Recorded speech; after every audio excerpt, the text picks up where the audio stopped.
Tidbits from TNT, Thursday morning the 2nd of October 2025. Listen to the full version on the official dinarreport.com blog and become our supporter on Patreon. TNT. Tishwash. $6.1 billion boost. Iraq signs 64 partnership contracts for industry. Iraq's Industrial Week kicked off Wednesday at Baghdad International Fair, bringing together local and foreign companies from both the public and private sectors.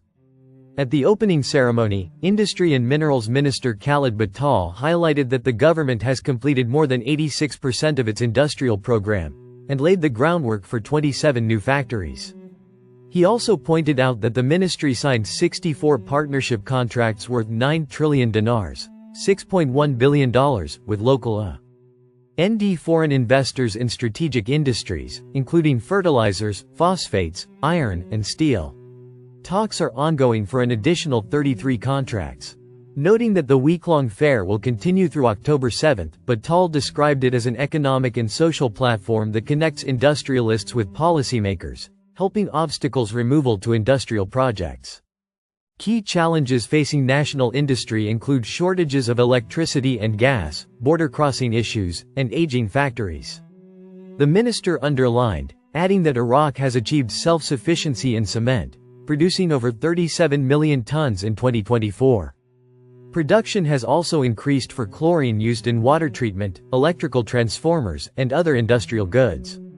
Meanwhile, the General Company for Iron and Steel displayed its products at the fair. Marketing Director Mohammed Subi emphasized that Iraqi rebar production matches European standards, highlighting that the ISO-certified plant produces up to 600,000 tons annually, with plans to export to neighboring countries. Tishwash. Iraqi banks between the dollar transfers complex and the dream of a regional financial center, a new vision for the changing Middle East economy. In a region experiencing major transformations, from economic corridor projects to reconstruction plans, from geopolitical shifts to the so-called New Middle East plans, Iraq finds itself facing both a historic opportunity and fateful challenges. A bold banking and economic vision is needed here, seeking to transform Iraqi banks from marginal players to key players in economic decision-making and building an attractive investment environment. A rapidly changing Middle East. Economic expert Saif al-Halfi told Iraq Observer that the Middle East is currently undergoing profound transformations, including mega projects and new economic corridors. Baghdad stands at a historic gateway that requires a fundamental shift in the way the financial sector is managed. What is required is not just an injection of capital or the introduction of modern payment systems, but rather the establishment of an integrated legal and institutional vision that protects financing and opens the way for development initiatives. Only then can Iraq capitalize on its strategic geographic location, the FAO port, the Development Road Project, and its oil, gas, and human resources to become a financial and commercial hub at the heart of the region. The first challenge: capital and institutional reform. The first step al-Halfi refers to is raising the capital of Iraqi banks and strengthening their resilience to risks. This is a plan the government has implemented in cooperation with the central bank and with the assistance of the global consulting firm Oliver Wyman. The decision was made to raise the capital of banks to 400 billion dinars. Although this decision appears to be an accounting measure, it lays a new foundation for building a stronger banking sector that is more integrated with the regional and international economies. He adds that institutional reform, the dismantling of large shareholdings, and the introduction of automation and modern systems are not sufficient on their own, but they are an indispensable condition for transitioning from the stage of survival to the stage of competition and expansion. The second challenge: from dollar captivity to diversified financing. Al-Halfi acknowledges that banking activity in Iraq still relies almost entirely on foreign remittances in dollars. This reality makes banks more like large exchange houses than true financial institutions. International experience confirms that banks only flourish when they transform into real financiers of the national economy through lending and adopting diverse strategies. The economic expert suggests that expansion should be based on 5 main paths. The first is personal and housing loans to meet citizens' needs. The second is financing small and medium-sized enterprises, as they are the largest engine of employment and growth. This is in addition to loans to large companies, especially those listed on the Iraq Stock Exchange or seeking to be listed. Syndicated loans to finance oil, electricity, refinery, and residential projects, provided the central bank is flexible in granting licenses. Fifth, financing international trade, including letters of credit and participation in foreign projects such as oil refining in more active markets. These mechanisms, if implemented boldly, will open the door to a qualitative transformation in the Iraqi economy, away from the dollar complex. Challenge 3. The electronic payment revolution. In parallel with financing and lending, electronic payment is emerging as a fundamental pillar of the new financial world. Al-Halfi believes that Iraqi banks must accelerate the provision of modern and diverse banking products, such as credit cards, debit cards, prepaid cards, charge cards, and even secured credit cards.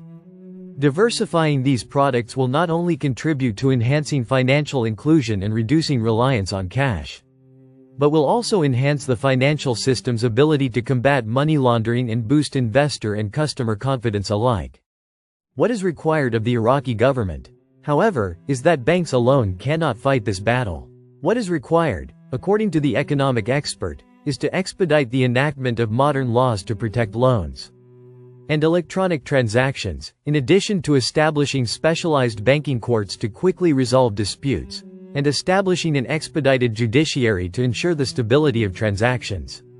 He stresses the importance of establishing a credit guarantee scheme for small and medium-sized loans, in which the state participates in guaranteeing loans to reduce financing risks, thus encouraging banks to lend instead of relying on external transfers. The historic opportunity presents a mix of challenges and opportunities.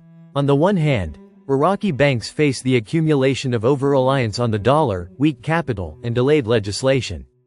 On the other hand, Iraq possesses a unique geographical location and massive strategic projects, as well as natural and human resources that could transform it into a regional financial center if exploited wisely. Al-Halfi poses a pivotal question. Will Iraqi banks remain captive to remittances, or will they transform into genuine financial institutions that contribute to building a diversified and robust economy? The answer, it seems, cannot be delayed. Today's Middle East does not wait for the hesitant, and if Iraq does not race against time to reform its banking sector, it may find itself excluded from the map of the new Middle East. Tishwash. Jordan-Iraq Bank branch opened in Erbil. Jordan-Iraq Bank is expanding its branch network with the opening of a new branch in Erbil, in a strategic move that reflects Jordan Bank Group's vision to strengthen its regional presence and consolidate its position as a leading financial institution. The bank announced the opening of its new branch in Erbil, the capital of the Iraqi Kurdistan region. Salah Hamid said the opening is part of a well-designed expansion plan aimed at establishing the bank's presence in the Iraqi market and expanding its banking services to meet customer needs according to the highest international standards. The Erbil branch provides a qualitative addition to the Bank of Jordan's regional corridor as it provides a comprehensive financial system that supports economic activity and opens up new opportunities for sustainable growth. The group is also committed to contributing to the development of the banking environment in Iraq and financial development through advanced digital solutions that improve the quality of service and support the development of the business environment in Iraq. Erbil is gaining strategic importance as an active economic center and a major gateway for trade and investment, making it a key stage in the bank's plans to expand its presence in Iraq. This expansion will allow for wider coverage of key markets and provide comprehensive banking services, strengthening Jordan Bank's position as a leading banking institution in the region that can empower various economic sectors to access advanced financial solutions, increase investment opportunities and revitalize the business environment. Jordan Bank's expansion plans are based on a rich banking heritage and strong experience spanning more than 65 years, which has contributed to and will continue to build a comprehensive financial group with an extensive network of branches in Jordan, Palestine, Syria, Bahrain and Iraq. The bank continues to invest in the development of advanced digital systems, positioning itself as a leading regional financial institution capable of managing banking transformation, strengthening economic integration and establishing itself as a driver of development and stimulation of growth locally and regionally. Listen to the full version on the official dinarreport.com blog and become our supporter on Patreon. Source: dinarrecaps.com